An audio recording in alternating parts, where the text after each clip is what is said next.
Olá, muito bom dia a todos. Sejam bem-vindos à segunda conversa do ciclo Conversas Impróprias. Esta será dedicada ao tema financiamento e licenciamento e é, como vos disse, o segundo episódio do ciclo de conversas promovido pelo Shifter em parceria com o Gerador, em que pretendemos pôr jornalistas e não só, outros intervenientes da área dos mídia, a falar sobre esta área que nos é tão querida e que tão poucas vezes é debatida. Como nos propusemos desde o início deste ciclo, queremos trazer vozes que sejam mais ou menos conhecidas da área e outras que não tanto, trazer perspectivas que não tenham tido espaço e tempo para ser ouvidas e, portanto, passo a apresentar o painel que hoje convidamos. Começo pela habitué Catarina Carvalho, uma cara conhecida deste tipo de conversas e que já tivemos a oportunidade de ouvir numa conversa também promovida pelo Shifter e pelo Gerador. A Catarina é ex-diretora do DN, jornalista com décadas de experiência nessa casa também. Trabalha neste momento como freelancer e tem sido uma voz ativa nisto que é o pensamento sobre os mídia. Em outras conversas como esta e também no seu Twitter, onde de vez em quando vai deixando algumas pistas sobre aquilo que pensa.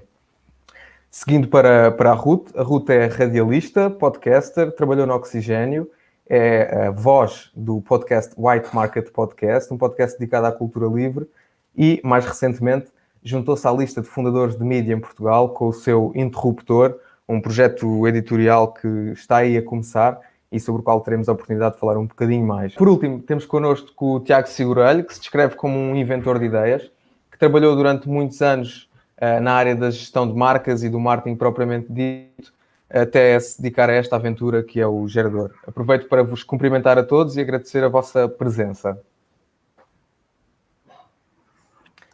Queria começar por pegar em algo que já falei e direcionando já a pergunta à Catarina.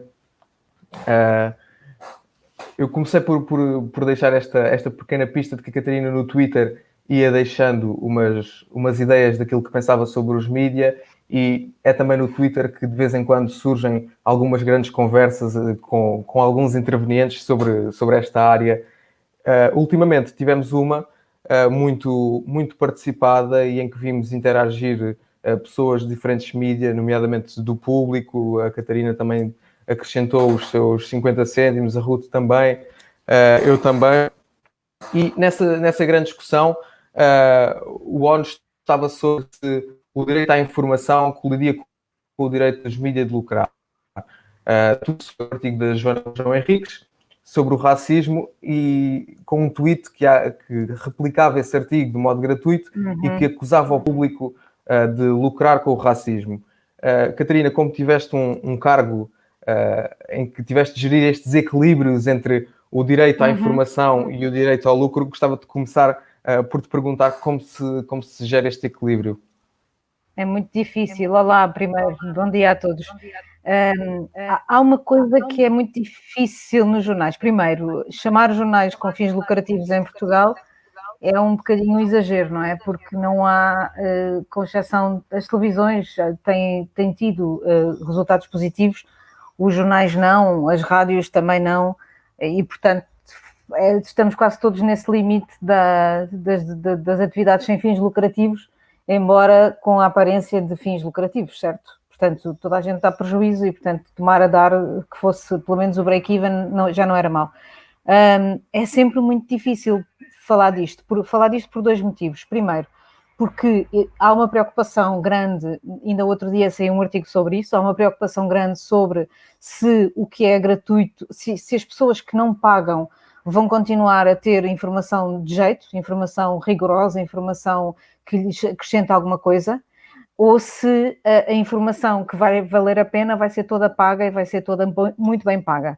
Essa é uma questão muito importante. Eu já não digo lucrar com o racismo, porque então estaríamos a lucrar com qualquer tema que tratássemos, isso é uma ideia um pouco tonta, eu vi essa discussão no Twitter e achei completamente tonta.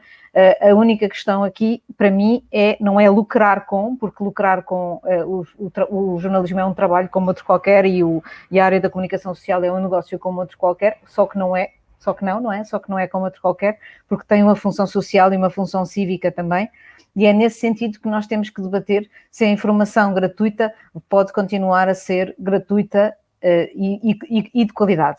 eu relembro que, por exemplo, o Guardian não fecha nenhuma das suas peças, embora seja apele aos membros que paguem para que o órgão de comunicação social continue a existir. E eu acho que isso e falava-se disso nessa discussão, esse é o supra-sumo que qualquer órgão de comunicação social gostaria de atingir, que era das pessoas pagarem para se fazer informação civicamente e não ter que fechar para obter essa receita, que não é lucro, eu estou a falar de receita, eu não estou a falar de lucro, vou falar de receita. A receita para que é que serve, normalmente, nos jornais, nestes jornais sem fins lucrativos que nós estamos a falar todos? Serve para pagar aos jornalistas que precisam de comer, não é? Serve para pagar às pessoas que fazem a informação, que não são só os jornalistas, que são também os produtores, que são também os podcasters, por exemplo, que são também as pessoas que trabalham no marketing, as pessoas que trabalham na publicidade desses órgãos de comunicação social. Servem para pagar a estrutura de custos de um órgão de comunicação social. Mas nós devemos todos pensar se o caminho é este caminho da subscrição e daquilo que é os artigos fechados em todos os jornais, como faz o New York Times, como fazem o Le Monde, como faz o Mediapart, até, que é uma entidade que foi constituída por uma cooperativa de jornalistas, mas que também fecha os seus artigos a quem os paga. E, portanto, aquilo que nós temos que começar a pensar é qual é o papel do serviço público da informação, e aqui eu acho que o serviço público em Portugal é muitas vezes desempenhado na internet pelos órgãos de comunicação social que não têm essa definição legal, e o que é que nós vamos fazer à informação que continua a ser gratuita, mas que vai cada vez mais descambar para o clique fácil, para o clickbait e para aquilo que poderá ser muito próximo das notícias falsas. Aproveito para pegar numa deixa que deixaste precisamente sobre esta questão da informação online e fazer o link precisamente que o Carruto Correia escreveu sobre esta mesma discussão, porque esse foi um dos pontos que a Ruth mencionou, que existia muito serviço público noutros canais, nomeadamente na televisão e na rádio. Ruth, esta pergunta nem estava prevista, mas acho que faz todo o sentido fazer. Na tua opinião, e tendo em conta aquilo que expressaste sobre esta discussão, achas que há um espaço para o serviço público evoluir online?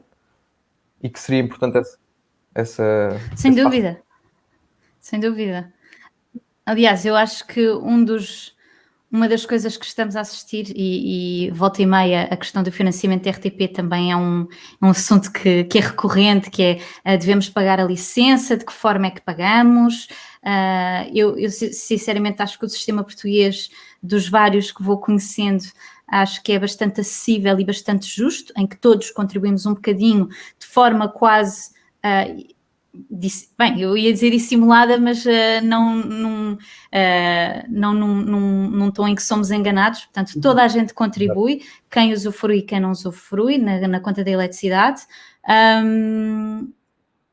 É um modelo que é bastante mais democrático, por exemplo, do que na Alemanha, em que qualquer pessoa que tenha um televisor tem de pagar. Ou a Inglaterra, que neste momento cumpre mais ou menos os mesmos moldes e que são licenças muito mais pesadas em termos anuais. A licença da BBC eu neste momento não sei bem quanto é que é, mas deve rondar as 200 libras por ano. Pode haver descontos consoante escalões sociais, etc., mas rondará isso. Sendo que a partir do momento em que há um ecrã em casa, ou a partir do momento em que...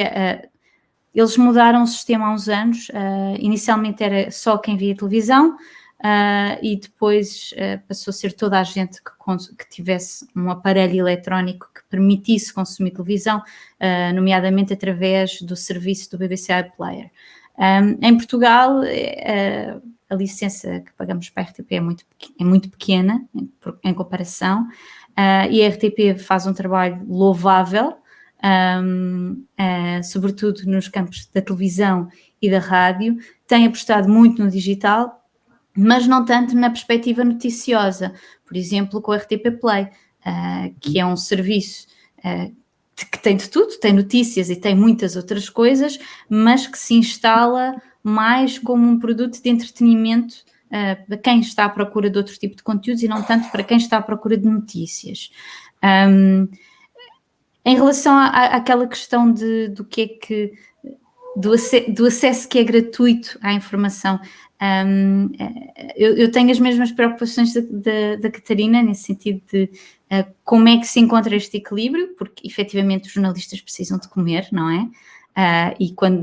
E nós sabemos que os meios de comunicação em Portugal não dão propriamente lucro, com exceção de alguns títulos e de alguns grupos ou de alguns produtos muito específicos, nomeadamente na televisão, mas mesmo assim, durante a crise, até as televisões estavam em apuros. O 760 não existe só por acaso, não é? Aquela lavagem de ligue já, pode ganhar prémios, aquilo traz muito um encaixe financeiro substancial. Mas é realmente, eu acho que importa refletir sobre esta questão de que quando nós falamos num acesso gratuito, por exemplo, à educação ou à saúde, ninguém equaciona que esse acesso significaria que os professores ou os médicos não fossem pagos. E, portanto, se calhar está aqui uma boa oportunidade para repensarmos que quando falamos em acesso gratuito à informação e sobretudo, a informação de qualidade, obviamente, porque os sites de notícias falsas e de desinformação vão continuar a ser gratuitos, não é? Mas quando falamos aqui em acesso à informação de qualidade de forma gratuita, não estamos a ponderar que os jornalistas deixem de ser pagos. Eu pelo menos, a minha posição é que se repense o modelo com que se faz atualmente e que se criem alternativas, nomeadamente com apoios do Estado, e atenção, apoios do Estado não são apoios do Governo, que são também coisas diferentes, que são coisas que existem noutros países, por exemplo, de tradição muito mais liberal. Ainda hoje saiu uma newsletter do European Journalism Center, que era focada em financiamento, e eles falavam muito, no caso holandês, ou neerlandês, para ser mais correta, em que existe um fundo dedicado a apoiar o jornalismo já há muitos anos, e é um país que, em termos económicos, é muito liberal, portanto, isto nem sequer tem a ver com direitas, esquerdas, subsídios, etc., tem a ver com o reconhecimento de uma missão cívica e social que é necessária em democracia, não só em democracia, mas estamos aqui a falar de uma sociedade democrática, e reconhecer que o Estado deve fazer parte disso.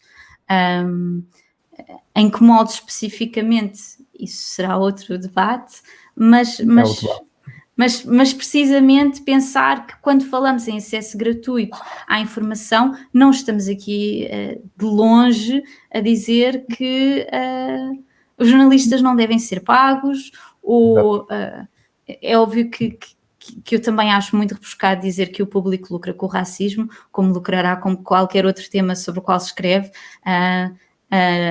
mas é óbvio que temos de arranjar aqui um balanço entre, e sobretudo em tempos tão perigosos como este, em termos de ascensão de extremas direitas e de movimentos populistas, violentos, mas também em termos de pandemia. Nós continuamos a viver numa pandemia. Em Portugal já não estamos no estado de emergência, mas continuamos a vivê-la, e perceber de que forma é que podemos arranjar aqui um compromisso um bocadinho mais justo para todos, sobretudo também para aqueles que consomem, porque 1/5 da população portuguesa vive abaixo do limiar da pobreza. Sem transferências sociais, este número sobe até aos 45%. Portanto, é uma fatia muito grande da população para nos darmos ao luxo de poder dizer mas só quem paga é que tem direito a. Parece-me um bocado desajustado do nosso universo, não é? Não sei se queres acrescentar já alguma coisa, Tiago, vais-te aí com... Quero. Bem, primeiro agradecer o convite e aqui a presença Precisávamos de ter um administrador. Esta é a cota do administrador. Exato. E de poder comentar este tipo de questões, não na perspectiva de jornalista que não sou, mas na perspectiva de um gestor de um projeto como é o Gerador, que é um projeto acima de tudo cultural, mas que também é um projeto de jornalismo, no sentido em que somos um órgão de comunicação social. Então, dizer duas coisas sobre financiamento. Eu acho que há aqui dois aspectos que são importantes. Um é o direito à informação, obviamente, e outro é o direito à sustentabilidade financeira, que não são direitos consagrados, não interessa, mas são no sentido de faz sentido persegui-los. No caso do direito à informação, eu sou da opinião que deve haver um papel maior do Estado do que existe hoje em dia, com os seus próprios meios, diretamente através do próprio Estado, por isso, quer através da RTP, quer através de outras soluções que possam existir. Eu, por exemplo, acho que seria útil existir um jornal diário estatal, ou um jornal semanal estatal, ou se calhar um site tipo diário, no limite, estatal. Não vejo nenhum problema nisso, vejo que todas as dimensões de controlo que existem numa democracia seriam mais fortemente aplicadas se existisse esta dimensão genérica, para além de existir só um canal de televisão ou um canal de rádio, ou a Lusa, que também tem uma dimensão estatal, obviamente, mas que não se apresenta de uma forma tão direta ao público final e mais como um distribuidor acima de tudo. E por isso eu acho que poderia haver aqui um passo mais forte em o Estado assumir o seu papel diretamente como um responsável do direito à informação. E essa responsabilidade tem que ser consagrada através de uma contribuição que, como a Ruth dizia, é feita de forma indireta, mas que pode ser ligeiramente aumentada e que permita que todas as pessoas possam ter acesso à informação em várias plataformas, imprensa escrita, imprensa digital, televisão, rádio, ou outras que forem surgindo, vídeo, sei lá, outras que forem surgindo por aí fora. Por isso acho que o Estado devia ter um papel mais forte diretamente. Por outro lado, também acho que deve apoiar indiretamente os privados. Acho que deve ter esse papel. E como é que ele devia ser feito? Devia ser feito através de um apoio. Existem depois modelos variados, existe o fundo holandês, por exemplo, que a Ruth estava a falar, existem 300 mil outros modelos. Eu sou mais a favor de um modelo, que até sei, João, que tu também és dessa opinião, da criação de um cartão ou de um cheque que é dado às pessoas e que as pessoas escolhem entregar esse valor aos órgãos de comunicação que acharem que são pertinentes para a vida dessas pessoas. E, portanto, não existe uma pré-definição do valor a entregar aos órgãos de comunicação por parte do Estado, aliás, como aconteceu agora, não é?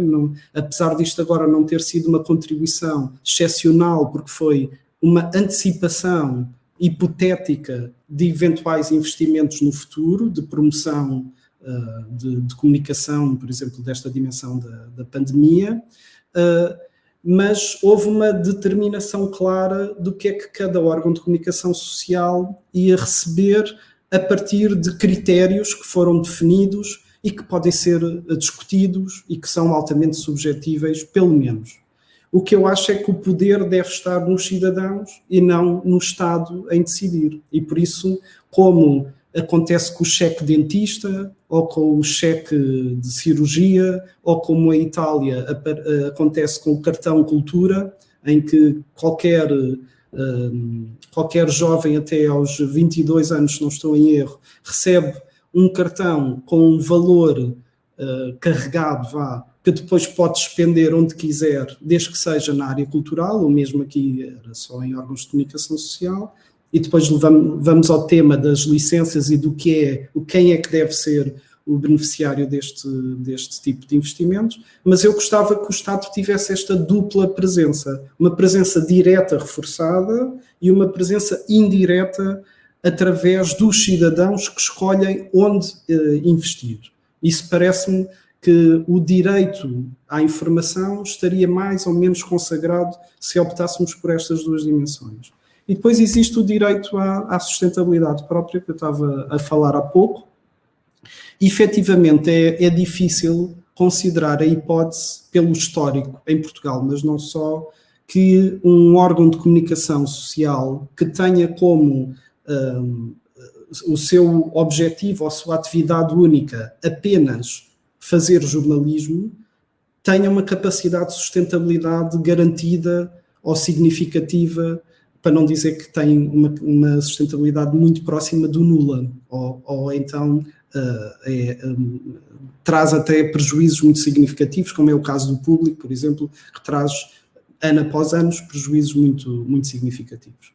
O que eu acho é que existem aqui várias hipóteses que podem começar a ser exploradas e que eu vejo o shifter ou o gerador até como exemplos de algumas hipóteses que podem ser exploradas e que eu não vejo que isso seja errado. Existe uma hipótese que são dimensões ligadas à informação, de uma forma quase direta. Coisas como branded content ou a utilização da equipa editorial e de toda a restante equipa para a construção de produtos privados. Por exemplo, uma publicação interna de uma marca, de uma empresa.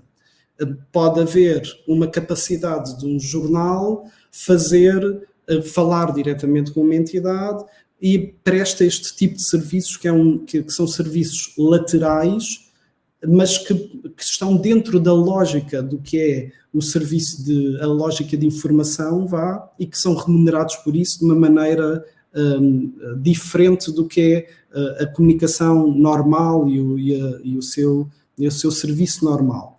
E depois, por outro lado, existe uma parte de dimensão conexa à informação e que tem a ver com, por exemplo, algo que o Shifter faz numa lógica tipo agência, não sei se esta palavra é indicada, mas que o Shifter X, que é algo que o Shifter tem uma série de recursos ligados, por exemplo, à internet e é capaz de prestar serviços a outros utilizando esses próprios recursos.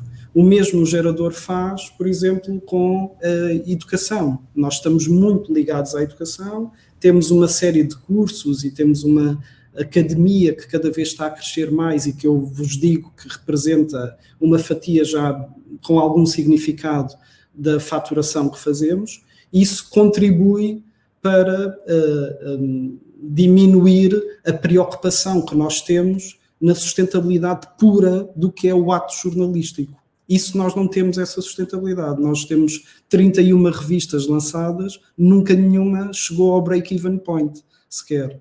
Ou a nossa dimensão digital, então, mais impossível ainda de chegar a essa dimensão. Catarina, ias a dizer alguma coisa? Ia dizer que não há nenhum órgão de comunicação social no mundo em que o jornalismo seja a única fonte de receita.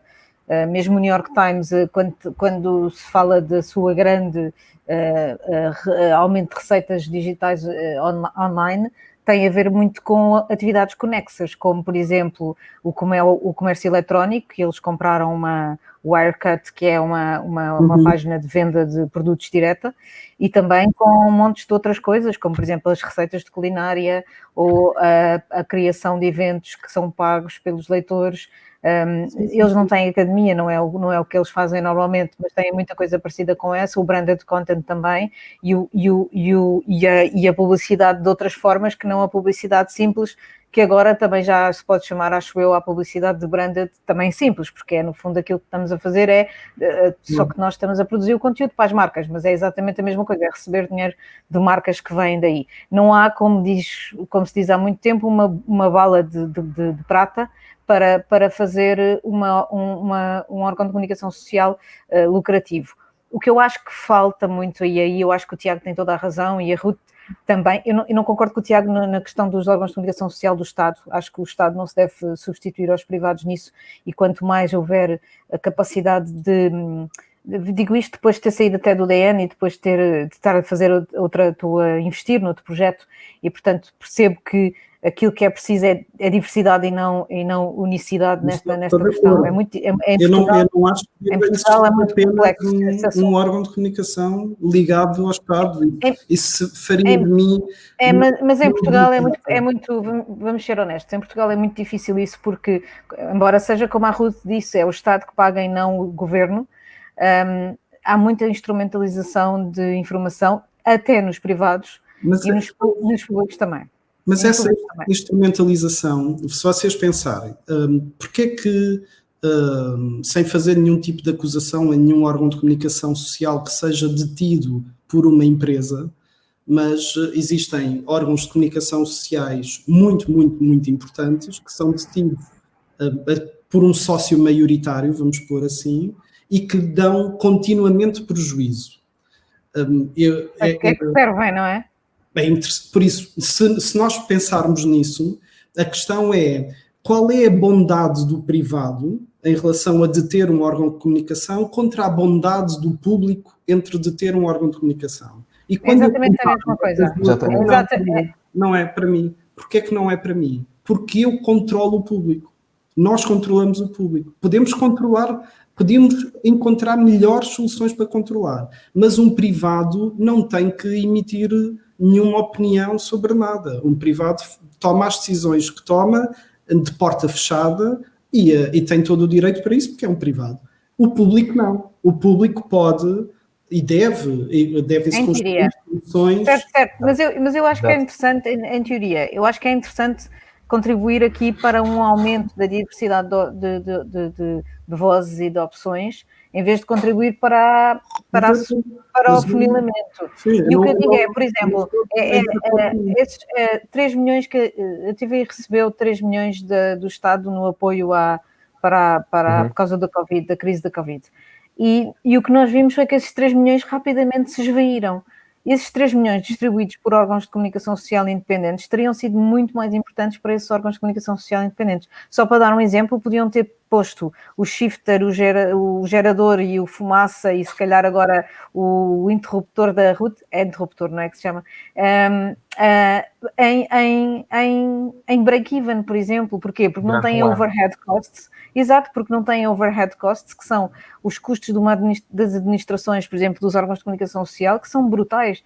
E são brutais mesmo porque quando vêm de uma estrutura de administrações de empresas que davam lucros brutais nos anos 80, nos anos 70, nos anos 80, porque a publicidade era de facto um negócio importantíssimo, e portanto, o DN, por exemplo, era um negócio fascinante no início, quando começou, não é? Dava muito lucro. O problema foi que esse modelo em que os órgãos de comunicação social, em que o jornalismo se apoia, desapareceu, o modelo desapareceu. E, portanto, por exemplo, voltando ao início da questão, não há uma bala de cristal, há muitas e variadas formas de fazer com que o jornalismo atinja pelo menos o break-even. Não me parece que, acho que quanto maior a nau, maior a tormenta, ou seja, um grande órgão de comunicação social é também uma grande empresa de comunicação social e tem que ter, também tem mais capacidade de captar recursos, não é? Nós estamos aqui a falar de coisas pequenas, eu estou um bocado entre os dois lados, não é? Conheço bem o modelo corporativo e agora estou a começar a conhecer o modelo independente. Percebo que seja muito mais fácil fazer isso que o Tiago disse, por exemplo, de ter outro tipo de relação com a comunidade, que é no fundo aquilo que faz o Fumaça. O Shifter também faz um bocadinho, mas o Fumaça teve agora um grande sucesso com aquele crowdfunding que fez recentemente.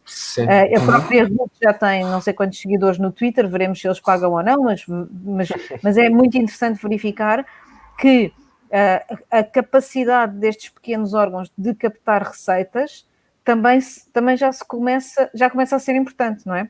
Mas os grandes órgãos de comunicação social têm também, era isso que eu ia dizer no início, uma fraquíssima capacidade de pensar diferente. Ou seja, nós temos um problema aqui grave, que é os órgãos de comunicação social grandes estão muito habituados à única recurso da publicidade e agora estão a caminhar, obviamente, para as subscrições. O Público é um bom exemplo disso, o Expresso também, e têm muito pouca capacidade de encontrar outras formas de receita que outros órgãos mais pequenos já chegaram lá, nomeadamente no estrangeiro. A Ruth há bocado falou do European Journalism Center, por exemplo, European EGC, não é? Eles fizeram há pouco tempo uma ronda por entidades europeias que fizeram bons exemplos de conseguirem dar a volta à crise na Covid, e todos de relações com a comunidade, de pequenos eventos feitos, participados pelas pessoas, a capacidade dos leitores de decidirem aquilo que querem que seja investigado ou não, as suas preocupações respondidas do ponto de vista dos especialistas. Tudo isso são coisas que não é fácil, ninguém disse que é fácil, é aliás muito difícil, mas pensar diferente era um bom passo para que alguns desses órgãos maiores também conseguissem dar a volta. Deixa-me fazer. Eu deixo-te, Ruth. Tens 30 segundos. Um pequeno parênteses que é tipo na sequência do que a Catarina acabou de dizer, da inabilidade que os grandes da comunicação tiveram em ajustar-se ao longo dos tempos e em evoluir, e claramente houve vários momentos em que podiam ter entrado em ruptura, alguns entraram, outros conseguiram ir navegando e acabaram por entrar em ruptura mais tarde, mas que eu acho que é um pouco idêntica, não tão... É idêntica ao que se passou na indústria da música, que foi uma indústria que foi muitíssimo resistente à mudança tecnológica e que acabaram por ceder quase quando já não havia mais nada a fazer. E eu acho que a imprensa em Portugal, ou a comunicação em Portugal, está a chegar a esse ponto, que é, já não há mais nada a fazer, mas eu posso dizer que há não muito tempo, ou há não muitos anos, ainda tinha discussões sobre não pôr textos completos num site, porque depois as pessoas iam lá e copiavam. Isto há não muitos anos, ok? Portanto, este tipo de questões que para os mais novos eram uma não questão, ok, copiam e depois não faz mal, mas que para quem já faz jornalismo há muito tempo e quem está agarrado a modelos de negócio hiper tradicionais como a publicidade, que teve muita dificuldade e ainda tem alguma dificuldade em adaptar-se ao que existe hoje. Só que à medida que se vão adaptando, parece que estão um bocadinho desfasados, não é? Claro que não podemos comparar, como a Catarina estava a dizer, é muito diferente, e isso também foi uma coisa que surgiu na grande discussão sobre partilhar um conteúdo que estava fechado, não é? Que era precisamente uma redação como a do Público é muitíssimo mais difícil de manter, tem custos tremendos que a redação do Shifter, do Fumaça, do Interruptor não tem. As nossas poderão ser um bocadinho mais sustentáveis na medida em que somos tão poucos que é preciso muito menos para que as coisas sejam mais ou menos um sucesso, entre aspas, mas efetivamente é necessário haver um ciclo de notícias recorrente e isso tem muitos custos. Mas a verdade é que houve uma inércia gigantesca e para mim eu acho que a cereja neste bolo de inércia e de incompreensão do que é o universo digital foi o Nónio. Uma coisa já recente, não é? Portanto, o Nónio já não sei quanto é que foi implementado. 3 anos, talvez. 3 anos. E que claramente era muito óbvio desde o início que aquilo, bem, com todos os problemas éticos, de privacidade e que isso levanta, e com quase uma cartelização da comunicação em Portugal, porque tínhamos 70% ou 75% da comunicação em Portugal era dominada pelos grupos que que estavam em consórcio para estabelecer o NONIO, mas quer dizer, aquilo quando chega, já estávamos em pós Cambridge Analytica, portanto, a última coisa que alguém que queria fazer era ceder mais dados e por aí adiante. Portanto, houve realmente uma inércia gigantesca por parte dos grandes grupos, que obviamente também, por serem tão grandes, é natural que a mudança seja mais complicada, mas acho que houve muita falta de vontade, sinceramente, e depois de ter passado por várias capelinhas, de uma ou de outra forma, eu acho que houve muita falta de vontade. Eu queria aqui fazer um ponto que pode ser interessante para quem nos estiver a ver, para perceber aqui um bocadinho esta parte do apoio do Estado e de como é que isto tudo funciona, porque muita gente ouviu falar dos 15 milhões, nós que aqui estamos percebemos perfeitamente como é que aquilo funcionou, mas eu acho que no meio desta conversa faz sentido explicar um bocadinho, até porque nós estamos aqui a falar tantas vezes de que é preciso um modelo de negócio diferente, e eu acho que é fundamental sublinhar que o apoio dos 15 milhões tinha como condição precisamente que o modelo de negócio não fosse assim tão diferente.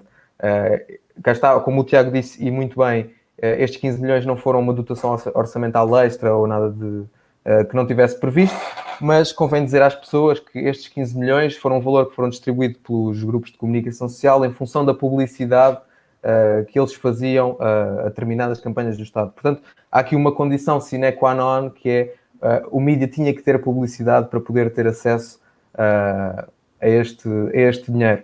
Para além disso, e na condição de mídia que não recebeu este dinheiro e que só percebeu como é que este universo todo funcionava, acho importante também fazer esta nota de que nós, quando nos inscrevemos na ERC, não somos alertados de que há uma possibilidade de nos inscrevermos numa plataforma que faz a distribuição desses anúncios, ou seja, não somos informados de como é que nos podemos habilitar a receber esse financiamento indireto do Estado através da publicidade. Fazer essa nota porque, de certo modo, o Estado aqui acaba por incentivar a uma manutenção do modelo de negócio que, como nós aqui estamos a debater, nos parece, de certa forma, ultrapassado, não é? Eu agora gostava de falar de exemplos positivos, se conseguirmos. Eu gostei... Posso começar, talvez, por o caso recente do Fumaça, que acho que é um excelente caso. Eu tenho aqui... Eu tenho duas grandes questões sobre este caso. Começava talvez pela segunda, porque pega com aquilo que estávamos aqui a falar e que a Catarina estava a dizer, nomeadamente no caso do The Guardian. Para além do apoio que o Fumaça recebeu agora dos seus leitores, de 21 mil euros, creio eu, para financiar 3 reportagens, os últimos 4 anos o Fumaça foi financiado pela Open Society Foundation, tal como o Guardian também é financiado por uma fundação. Creio que o Guardian agora conseguiu atingir o break-even e, portanto... acho que vai conseguir dar qualquer coisa de volta a essa fundação. Vai conseguir dar qualquer coisa de volta a essa fundação, mas nos últimos anos não foi isso que aconteceu.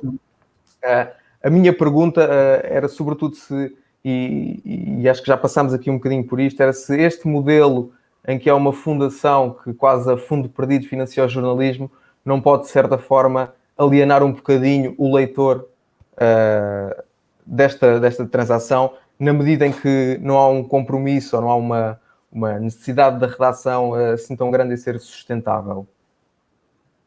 Não sei se tem alguma... Eu não vejo essa relação assim, independentemente. O Gerador é uma organização sem fins lucrativos e por isso na sua lógica mais jurídica é parecida com uma fundação. O facto de nós sermos uma entidade sem fins lucrativos não nos descansa no sentido de procurarmos ativamente faturar e ter dinheiro. Aliás, nós podemos, no limite, até ter lucro. A única coisa é que ele não pode ser distribuído pelas pessoas porque não há donos. Na verdade, há uma equipa que é eleita e que tem direito a gerir o Gerador, como no caso de uma fundação ou de uma outra entidade qualquer, ou de uma IPSS, e gera esse dinheiro da melhor maneira que o faz. Mas eu acho que nenhuma gestão de alguma entidade deste género o fará sem responsabilidade nenhuma de poder agir sem a preocupação última da sustentabilidade. Eu acho que isso tem que estar sempre presente, e não vejo que o modelo, que a dimensão jurídica da entidade que está por trás modifique Agora vamos reservar aqui a nossa parte final da conversa, os minutos que ainda temos para falar dos casos de sucesso. Um dos casos de sucesso que já referimos aqui foi o caso do Fumaça, mas eu queria aproveitar este caso de estudo e recuar um bocadinho para falar do exemplo um bocadinho a maior profundidade. A pergunta que tenho, e posso incluir neste exemplo o caso do Público, que é financiado pela SONAI, ou o caso do Guardian, que também tem uma fundação que o financia. A minha questão é se este financiamento quase a fundo perdido dos mídia não pode corroer, de certa forma, o contrato social entre o leitor e o órgão de comunicação social, na medida em que, como já aqui falámos, há uma tendência para se alertar para a instrumentalização da informação, e se não pode haver aqui uma perda de confiança ao saber que alguém está a financiar um órgão sem procurar um retorno direto. Ok, posso eu falar? Sim, eu percebo o que estás a dizer, numa perspectiva em que, pronto, há uma dimensão, em primeiro lugar, jurídica da entidade que detém um órgão de comunicação, ou que investe num órgão de comunicação, e isso eu não sinto que exista uma diferença significativa entre ser uma fundação ou uma entidade sem fins lucrativos, ou ser uma entidade com fins lucrativos. Acho que ambas devem responsavelmente procurar a sustentabilidade financeira da sua atividade, e por isso eu não acho possível que uma fundação, por exemplo, possa pagar tudo e mais alguma coisa sem fundo. Por isso tem que ter algum tipo de responsabilidade e tem que ter algum tipo de sustentabilidade. Sobre a dimensão desse contrato social, isso é super pertinente. Eu acho que entre nós, que se calhar estamos mais dentro do que é a informação, ou entre muitas outras pessoas também mais esclarecidas neste campo, isso é um tema que é relevante, mas eu não sei se é para a maioria das pessoas, para 90%, por exemplo, das pessoas, e onde eu aí iria muito mais rápido preocupar-me com entidades que não são sequer órgãos de comunicação social e que têm um acesso muito significativo à população e que são capazes de determinar o pensamento informativo da sociedade, das pessoas, e não terem nenhum tipo de responsabilidade como órgão de comunicação social. Isso preocupa-me mais. Depois eu acho que cada entidade deve, quer seja estatal de um lado, quer seja apoiada ou detida por uma instituição com fins lucrativos, quer seja uma instituição sem fins lucrativos, deve criar os modelos e os checks and balances corretos para que ela própria e o público possam observar que existe transparência, que existe uma lógica de todos participarem, e não me parece que isto está ligado com a dimensão jurídica da entidade, mas mais com a vontade de quem está à frente do projeto de dar força ao jornalismo, ou de simplesmente instrumentalizar o jornalismo em função dos seus objetivos, de poder, de dinheiro, do que for. De resto, esse é o exemplo de sucesso do Fumaça, não é? Porque mesmo tendo esse financiamento, não me parece que o contrato deles esteja em causa. Não sei se alguma de vocês as duas quer acrescentar algum ponto. Sim, eu só queria excluir. Ups. Eu não estou a ouvir. Estão a ouvir? Não. Okay. Não. Já estão. Agora estão. Ok. Eu só queria dizer uma coisa importante, que é esta noção de que a informação é uma coisa cívica, é uma coisa que nos faz ser uma melhor sociedade, e que a informação nos faz poder fazer melhores escolhas. Ou seja, como cidadãos, os cidadãos podem fazer melhores escolhas se souberem melhor o que está a passar-se de vários pontos de vista. É uma coisa que as fundações têm como base da sua ação. E, portanto, é óbvio que quando nós falamos de essa desconfiança que existe sobre o Jorge Soros ou sobre outras há milhares de fundações internacionais que apoiam o jornalismo. O Soros é só a mais visível e a mais evidente. Essa noção de que isto é um dever, que é um dever cívico tão importante como apoiar pintores no século XIX ou apoiar romancistas no século XIX, será apoiar o jornalismo no século XX para que as democracias como nós as conhecemos continuem, e porque muitas dessas fundações são de entidades com muitos fins lucrativos, não é? Há a Microsoft, o próprio Bill Gates, aquilo que ele constituiu ao longo da sua vida, o próprio Soros constituiu em hedge funds, em processos de investimento, em outras entidades. Essa noção de que para a continuação da economia é preciso que haja democracia, e para a continuação da democracia é preciso que haja jornalismo, é uma questão muito importante nas fundações. Ou seja, eu acho que não se pode desconfiar sempre de tudo, não é? E além disso há outra coisa muito importante, que é a questão da transparência e da forma como essas fundações financiam. Mesmo a própria Google e o Facebook e etc., quando dão dinheiro para os órgãos de comunicação social, a base desse dar dinheiro ao órgão de comunicação social é muito óbvia e tem regras muito definidas. E são muito poucas as fundações que dão dinheiros a fundo perdido. Normalmente, quando as fundações dão um valor qualquer, é com uma base de que daqui a 2 anos, daqui a 5 anos, esta empresa será sustentável. Aquilo que o Fumaça promete neste momento é que vai ser financiado somente pelos seus leitores daqui a X anos, não é? Portanto, esse contrato que existe com as fundações que lhes dão fundos, não é? Que lhes dão receitas, a base é essa, é que as coisas vão poder funcionar sem ser com esse balão de oxigênio do dinheiro da fundação.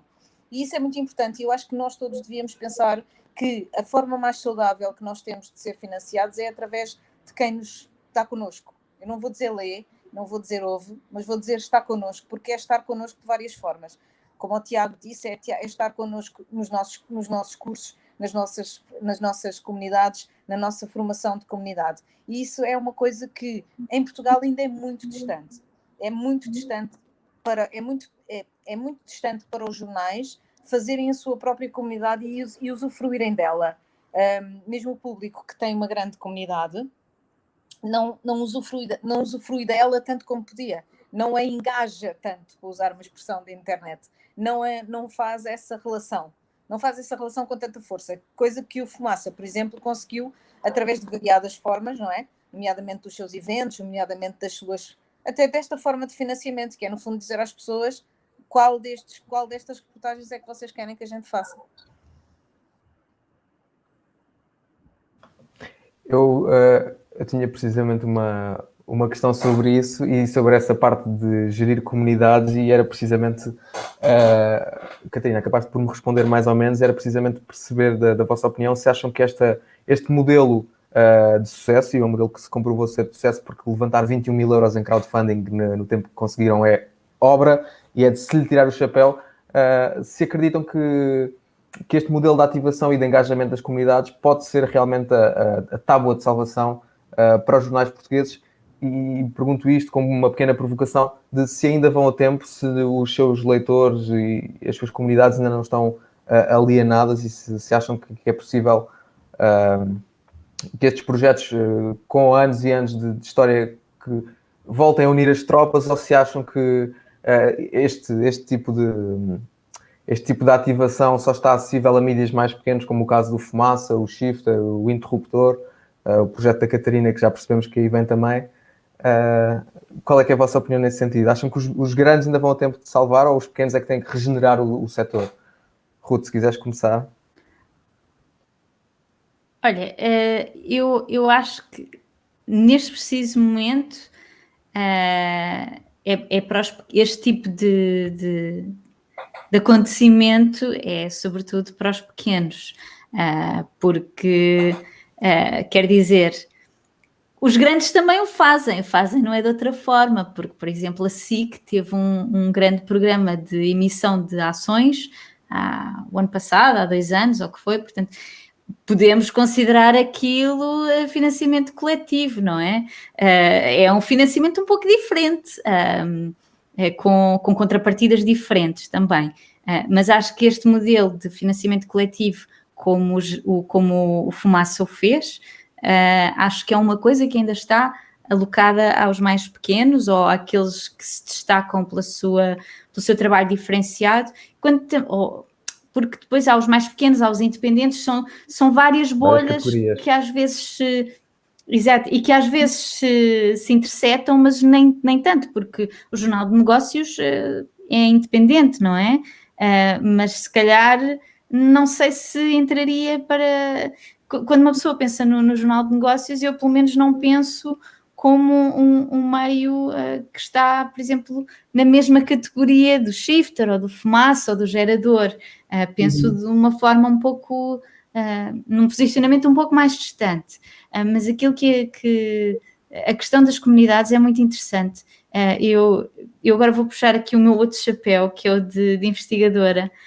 Eu estou a fazer um doutoramento que é precisamente em meios comunitários, é focado em rádios, mas é muito interessante que em Portugal se comece a falar destes meios de orientação comunitária, sejam o gerador ou o Fumaça, que são ambos tidos por associações sem fins lucrativos, mas também outros exemplos como o Jornal Mapa, a Rádio Zero, que sendo uma rádio estudantil, é uma rádio que se autodenomina como comunitária e que se posiciona dentro da sua comunidade como comunitária, eles estão abertos a todos, em que estes tipos de meios que não estão regulamentados em Portugal, há um vazio legal para a existência não quer dizer que eles não possam existir, que eles existem na mesma, mas não há nenhuma configuração jurídica, não há nenhum enquadramento legal que os diferencie dos outros e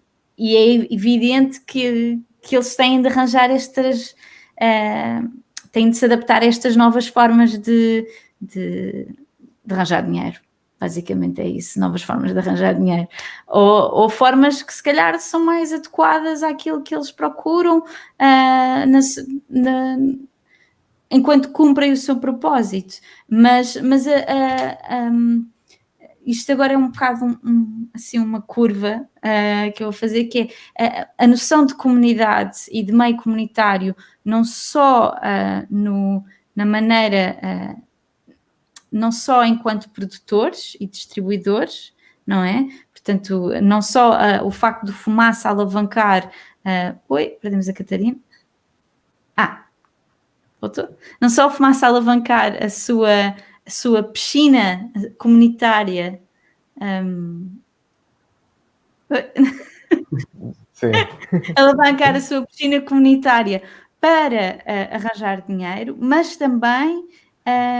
esse processo participativo de vocês agora ajudam-nos a decidir o que é que vamos fazer a seguir. E isso é muito importante. E em Portugal há muito pouco... Não quer dizer que os meios comunitários não existem, eles existem há muito tempo, existem desde sempre, diria eu quase, mas que se calhar está na altura de regular um bocado esse setor, porque realmente é muito diferente se tens fins lucrativos ou se não tens, não no sentido de ciclo de notícias, não tanto nessa questão de produção de conteúdo, mas mais na maneira como consegues arranjar receitas. E, por exemplo, Portugal nisso está atrasadíssimo, tem décadas e décadas e décadas de atraso, porque é uma área, somos dos poucos países da União Europeia em que não existe regulação nenhuma em relação a meios comunitários, o que obriga a que os comunitários depois tenham de cumprir o mesmo que os outros. Por exemplo, no caso das rádios, em que há uma segmentação de serviço público versus serviço comercial. E não há nada no intermédio, que é problemático, obviamente, porque muitas rádios locais, por exemplo, são efetivamente rádios comunitárias, são detidas, sei lá, por associações de bombeiros, por exemplo, mas que são incluídas num enquadramento jurídico que não ajuda em nada à operação delas. Mas agora voltando um bocado atrás à tua pergunta, desculpa que isto foi assim uma mega tangente, que é assim, se a TVI, ou eu digo a TVI, mas podia ser outro, Claro. se qualquer grande grupo agora iniciasse uma campanha de financiamento coletivo, a dizer precisamos de 50 mil euros para fazer um documentário sobre uma coisa qualquer, eu, enquanto consumidora, teria muito mais resistência a ceder o meu dinheiro a esse tipo de iniciativas, porque lá está, é uma estrutura muitíssimo diferente, o volume de receitas é muitíssimo diferente. Eu acho que não sei se será um modelo válido para os grandes, pelo menos não agora. Talvez daqui a uns anos possamos ter esta conversa e dizer que eu estava errada, mas pelo menos para já acho que não. Quando as comunidades se tornarem uma moda mais transversal, nós estamos mesmo aqui a resvalar para o nosso final, e eu não queria mesmo deixar esta conversa sem abordar um ponto que estava no título e que mesmo assim não teve tempo suficiente, que era a parte do licenciamento. Para falar de licenciamento, poderíamos ter aqui toda uma conversa sobre direitos de autor, direitos conexos, direitos de jornalista, direito do jornal. Era uma conversa infinita e que demorava muito mais do que uma hora. Portanto, eu escolhi um ponto que teve em grande destaque no último ano e que agora ainda há 2 dias voltou a estar em destaque, que tem a ver com a possibilidade ou não possibilidade das grandes tecnológicas de replicarem os conteúdos dos órgãos de comunicação social nos seus feeds. Falo-vos do artigo 11, que entretanto passou ao artigo 13, que é uma diretiva europeia que ainda não foi transposta para a lei portuguesa, mas que basicamente propõe que as grandes tecnológicas como o Facebook ou o Google, que queiram apresentar o conteúdo de mídias, tenham de pagar uma taxa por esse conteúdo. Eu trago este assunto e digo que ele esteve recentemente na ordem do dia porque ainda há 2 dias, na Austrália, surgiu entre as associações de mídias a ideia também de fazer uma taxa semelhante. Ao que a Google respondeu que se vocês fizerem essa taxa para cobrar sobre as notícias, nós vamos deixar de ter o nosso serviço gratuito no vosso país e vocês ficam sem o Google Search. Já em Espanha aconteceu semelhante, as associações de mídia decidiram começar a cobrar a Google e a queda de visitas foi tal que eles tiveram que ceder as licenças gratuitamente. Passámos esta conversa a falar de check and balance e eu queria deixar assim uma pergunta meio genérica, se acham que o check and balance entre os pequenos mídia e as grandes plataformas que, sem querer, acabam por também ocupar o papel dos mídia, se esse check and balance já foi perdido e como é que se pode voltar a ganhar terreno face a essas grandes tecnológicas? Eu, por acaso, acho que essa questão, embora aí... Eu não sei se vocês me estão a ouvir bem, eu estou aqui com os problemas de rede que não consigo resolver, mas pronto, acho que vocês estão agora a ouvir. Eu acho que há um problema aí de expectativas, ou seja, eu acho que é óbvio que só conseguiremos fazer alguma coisa contra esses gigantes e as plataformas se formos todos em conjunto. Foi o que aconteceu na Austrália, foi o que aconteceu em França, que graças ao poder dos mídias eles estão numa discussão bastante mais avançada.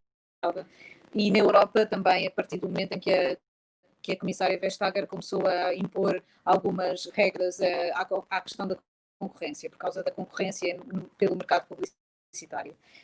O problema aqui eu acho que é das expectativas, é que todo esse valor, mesmo que fosse todo o valor que é enviado pela Google, é muito, porque é para um operador só, seria ínfimo se fosse distribuído por todos os operadores. E, portanto, eu acho que aí a questão, se calhar, poderia começar por que se pagasse os impostos que se deviam pagar nos países onde eles devem ser cobrados, por exemplo, era um grande avanço. No caso de Portugal, eu depositava mais expectativas, por exemplo, nas licenças de 5G, e nelas poderem ser utilizadas, por exemplo, para um fundo de inovação nos mídia, como foram as licenças das móveis, a licença dos serviços móveis, como aconteceu nos serviços móveis. E acho que aí nós tínhamos mais a ganhar se pensássemos já em mudar esta perspectiva de financiamento dos mídias, como aconteceu da publicidade, para a inovação. Se o foco for colocado na inovação, nós teremos todos muito mais a ganhar do que em participar nos mesmos moldes do que já existe, basicamente. Tiago, o gerador também subscreveu uma carta a meio da pandemia em que dizia que o Facebook poderia fazer mais. Não sei se tens alguma ideia de como é que poderia fazer mais. Sim, acho que há aqui a dimensão do financiamento que nós estávamos a falar há pouco e que também acaba, de certa forma, por abordares na tua questão, não é? É algo que eu acho que dificilmente nós conseguimos determinar um modelo ideal de financiar um órgão de comunicação social e ser determinista. É impossível. Amanhã vai-se inventar um novo modelo, novas formas de contribuir e todos os dias isso vai acontecer. O que eu acho é que os órgãos de comunicação social e as pessoas que gerem órgãos de comunicação social têm que ter a abertura de espírito suficiente para se reinventarem constantemente e muitas vezes, como a Ruth e a Catarina já disseram, isso não acontece principalmente nos órgãos de comunicação maiores. Em relação à relação com as redes sociais, existem problemas que são específicos das redes sociais. No meu entender, o maior problema é o monopólio. E esse monopólio não tem apenas repercussão com as entidades jornalísticas, tem repercussão em todo o tipo de entidades. E por isso eu acharia que era muito bom haver um esforço grande de quebrar esse monopólio, de dividir entidades, de separá-las. Isso resolveria muitas outras questões. Mas pensando no modelo atual e até de uma forma quase imediata, eu acho que era muito bom se conseguisse existir algum tipo de certificação dos órgãos de comunicação social que estão registados, e eu falo no caso português, que é o que eu conheço melhor, apesar de admitir, mesmo assim, de uma forma muito pobre comparado convosco, eu acho que devia existir uma relação clara entre uma autorização dada pela ERC e uma certificação numa rede social.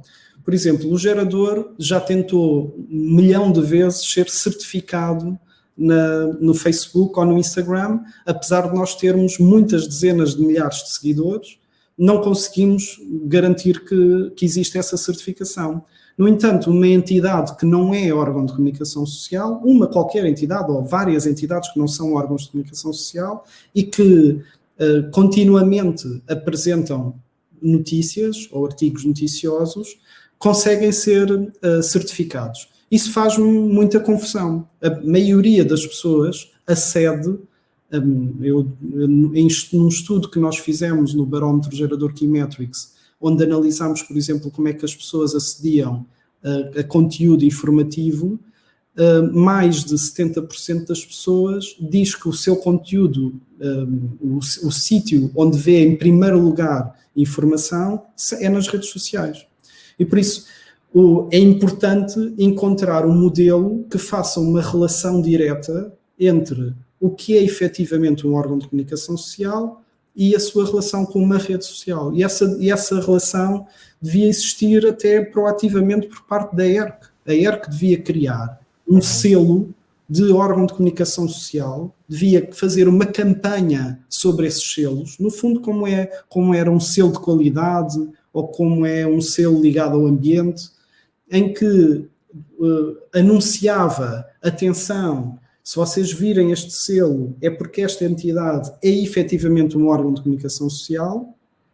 Não é que se proíba a atividade dos outros, porque isso é impossível, nem faz sentido, mas valoriza-se a atividade de quem efetivamente é um órgão de comunicação social. Esses próprios OCS passavam a ostentar esse selo e esse selo teria que ser relacionado com a certificação nas redes sociais. Sei que isto é ambicioso, mas parece-me legítimo e não problemático. Fazer esta relação com a certificação, por exemplo, acho uma coisa ultra importante e que permitia a todas as pessoas, ao comum dos mortais, fazer a distinção entre o que é efetivamente um órgão de comunicação social autorizado e outra entidade que faz as publicações, entender?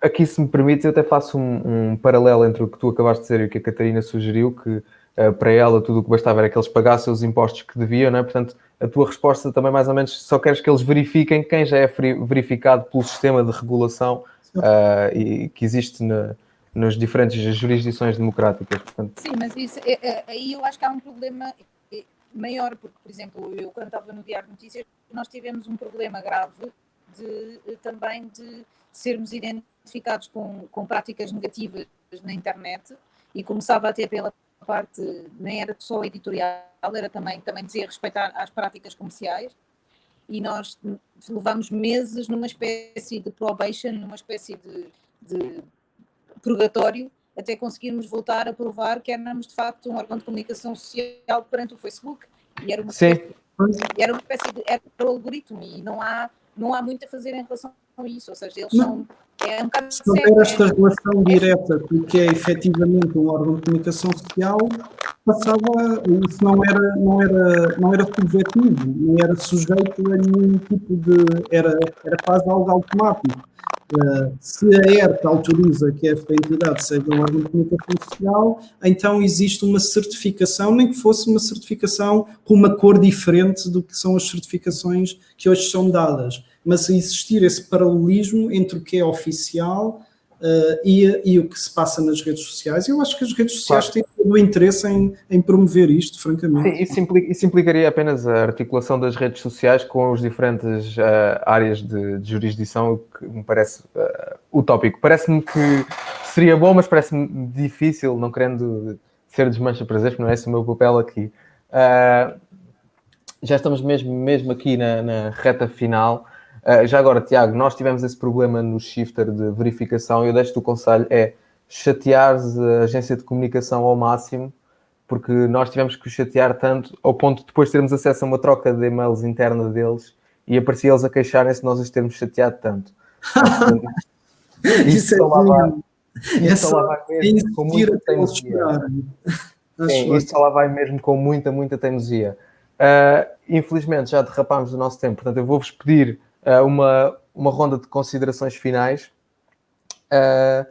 e deixo-vos já aqui a nota para eu depois não ter que tomar mais tempo, que esta é a segunda conversa, vão haver conversas até ao final do ano, portanto passem pelo Shifter e o Gerador para conhecer os temas.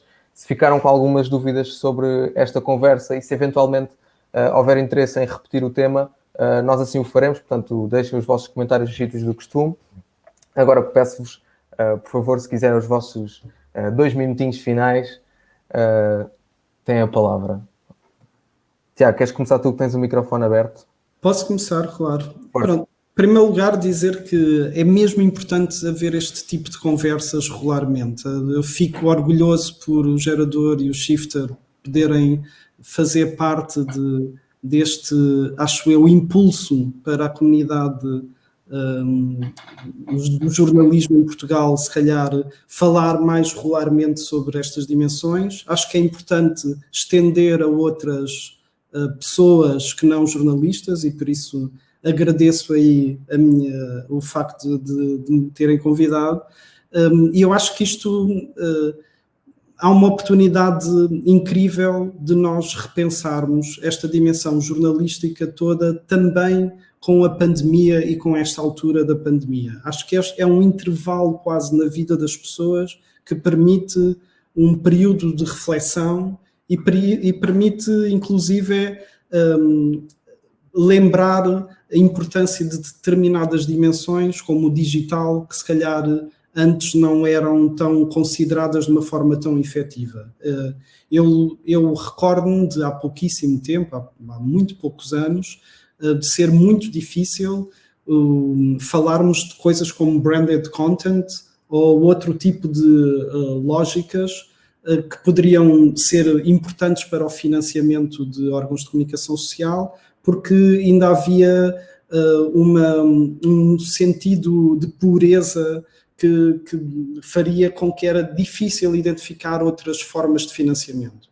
E hoje eu acho que existe uma abertura grande, existe uma vontade de descobrir essas formas de financiamento constantemente, existe uma preocupação genérica em conseguir chegar a informação a toda a gente, independentemente se ela é paga ou não, de conseguir consagrar esse direito à informação. E eu acho que este tipo de conversas vão nos ajudar, de certeza, a chegar a conclusões e, quem sabe, a propostas de lei e coisas do género que possam ser interessantes e consequentes para a sociedade. Já temos aqui uma proposta que ficou em cima da mesa, deixada pela Catarina, quanto às licenças de 5G. Não me vou esquecer, vamos depois fazer acompanhar esse assunto. Catarina, queres seguir tu? Não sei porque é que não consigo desligar.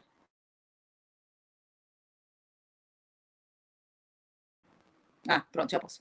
Ok, é porque eu estou aqui com um delayzinho. Bom, eu queria dizer duas coisas. A primeira é concordar com o Tiago, de que esta é uma época extraordinária e que foi até interessante, pode ser uma das coisas mais positivas deste tempo de crise que estamos a passar, que é pensar em coisas diferentes e como é que nós podemos repensar o que é essencial nas empresas de jornalismo também. A segunda coisa que eu queria dizer era que quando nós pensamos em grandes empresas de jornalismo, vocês já há bocado estavam a dizer que eu queria só voltar atrás para referir um assunto, que é, vocês estavam a dizer se os grandes órgãos de comunicação social não deviam estar, ainda estavam a tempo de segurar as tropas ou de mobilizar as tropas. E o outro dia eu participei precisamente de uma discussão sobre isso, a propósito, mais uma vez, do crowdfunding do Fumaça, em que havia alguém que dizia, ainda bem que vocês chegam aqui e conseguem fazer isto porque não estão nas mãos de ninguém como estão os grandes órgãos de comunicação social. E eu disse uma coisa que eu acho que é muito importante e que nós não podemos cair nesse erro, que é os grandes órgãos de comunicação social fazem reportagens como acho que o Fumaça faz praticamente todos os dias. É preciso não esquecer que os grandes órgãos de comunicação social são os que mantêm o jornalismo em Portugal ao nível em que ele está hoje e que é muito diferente do nível que estava há 30 anos, por exemplo. Tem crescido e tem inovado, tem feito coisas muito boas. É óbvio que não está como devia, porque Portugal é um país pobre e inculto e, portanto, as pessoas não têm tanta maleabilidade económica para poderem pagar como pagam outros países, como disse a Ruth, e muito bem. Mas os jornalistas portugueses fazem esse trabalho. Não são só os jornalistas independentes que fazem esse trabalho. Os jornalistas portugueses fazem esse trabalho, ponto final, parágrafo, independentemente do órgão onde estão. E é para isso que trabalham. A terceira coisa é que as receitas são coisa fundamental quando se pensa no projeto de mídia. É impossível pensar num projeto de mídia sem pensar, e isto é válido para nós todos, é válido, e eu acho que todos nós estamos com essa ideia em perspectiva, é impossível pensar num projeto de mídia como pensávamos antigamente, que é vamos fazer bom jornalismo e ponto final parágrafo. Não é assim. As coisas têm que ser pagas, as pessoas têm que viver e os projetos têm que andar para a frente, que mais não sejam com esse break-even. Dito isto, acho que há imensas formas de fazer com que esse jornalismo se faça.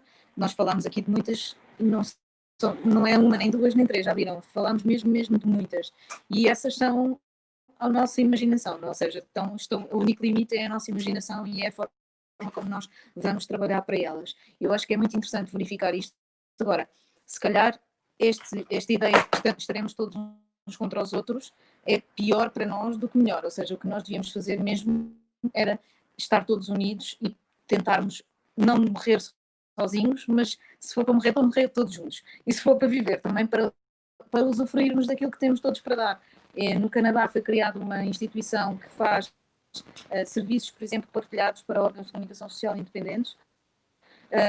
Na rede, enorme rede de Solutions Journalism, existem a possibilidade de se agarrar em soluções que foram usadas noutros países e trazê-las para Portugal. Portanto, eu acho que a união faz a força. E aqui em Portugal, nesta área da comunicação social, muitas vezes a divisão tem sido a regra. E isso é uma coisa que nós podíamos tentar alterar. E boa sorte, Ruth, para a tua nova aventura, porque é sempre uma aventura.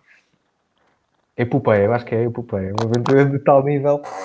E, de facto, só para fazer aqui um pequeno parênteses, eu quando falava da tábua de salvação dos grandes grupos era precisamente por isso, porque, como a Ruth dizia na sua thread no Twitter, há um papel que é feito pelas televisões e pelas rádios que às vezes nós tendemos a ignorar, mas que é muito importante porque chega ao grosso da população e, portanto, temos que estar sempre a pensar nisto unidos, até porque para levantar o nível cultural não é de 2 ou 3% da população, tem que ser uma coisa como deve ser. Ruth, para fechar, por favor.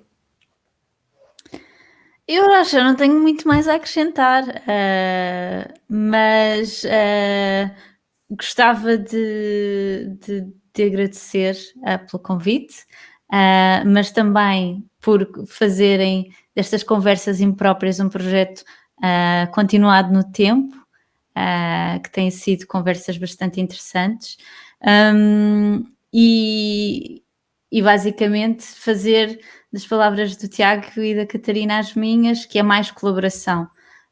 E eu acho que isso, essa questão da territorialidade de cada órgão e de sermos todos muito entrincheirados não ajuda a ninguém, só piora as coisas. Acho que nisso, pelo menos estes mais pequeninos que nós temos mencionado, têm tido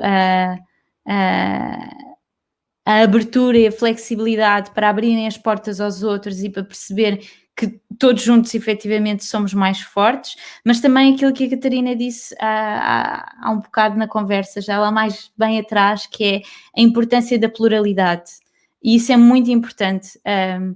É bom que haja fumaça, é bom que haja shifter, é bom que haja gerador, é bom que existam outros, e também é bom haver RTP, e SIC, e TVI, e Publix, e Expressos, e a pluralidade é muito, muito, muito importante. E para mim, da mesma maneira que o Tiago mencionou que o problema do Google ou das grandes tecnológicas não era tanto a tecnológica em si, mas o monopólio que se cria.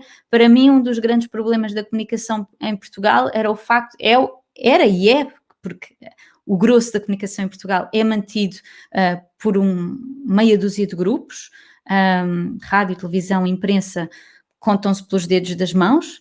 Está bem que nós não somos muitos, a nossa economia não nos permite assim grandes extravagâncias, mas efetivamente isso é um dos meus problemas. Portanto, haver mais é bom, porque é um bolo, ou melhor, isto não é um bolo em que cada fatia, em que se dermos todas as fatias ficamos sem fatias, não é um bolo. Há uma metáfora muito boa que eu agora não me esqueço, que eu agora não me lembro, que não é bolo, é qualquer coisa que se partilha e que se partilha e que se multiplica. Que se multiplica, Pois, exato. Eu sei o que estás a pensar, mas também não consigo. Não me lembro da metáfora, pronto. Mas basicamente é isso, é manter a pluralidade é muito importante, procurar sempre a sustentabilidade e a colaboração entre vários projetos que podem ser complementares ou não, às vezes podem ser só alinhados com os mesmos ideais e estarem a trabalhar em trincheiras um bocadinho diferentes, mas que faz sentido que caminhem todos juntos. Uhum. Quanto a isso, a pluralidade... Até em setembro. Eu ia fazer a nota de propaganda para não teres que ser tu. Mas... Eu vou dizer isto agora é uma coisa que no preciso momento em que começámos a conversa, isto agora é um parênteses só de felicidade pessoal, que é no preciso momento em que começámos a conversa, recebi um e-mail da ERC, portanto, a dizer que foi aprovado o registro. Portanto, isso porque viram que ia estar aqui entre nós, então apostaram isso para estar aqui a dizer mal. Esta pessoa é uma pessoa séria. Eles ouvem-nos de certeza. Para fazer uma nota final, recordava aqui, porque me lembrei de repente nas tuas palavras, Ruth, na importância da pluralidade. Eu gostava aqui de deixar uma nota que às vezes até é interessante lermos artigos com os quais discordamos.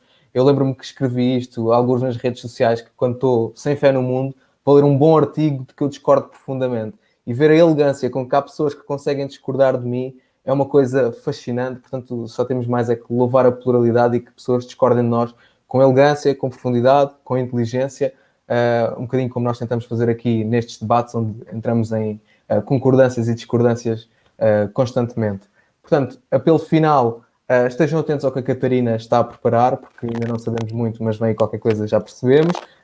Sigam o gerador, sigam o interruptor, sigam o fumaça e continuem atentos a tudo o que a comunicação social em português tem vindo a fazer, porque apesar de serem tempos de crise e de a nota ser quase sempre negativa, a sensação que pelo menos eu estou de estar aqui é que nunca tivemos com tanto potencial para crescer e, portanto, é unirmos as tropas todos juntos e continuarmos a levar isto até bom porto. Muito obrigado a todos por estarem aqui presentes nesta conversa Foi curta, mas acredito que tenha sido bastante interessante. Portanto, muito obrigado a todos. Tchau. Boa sorte. Boa sorte a todos.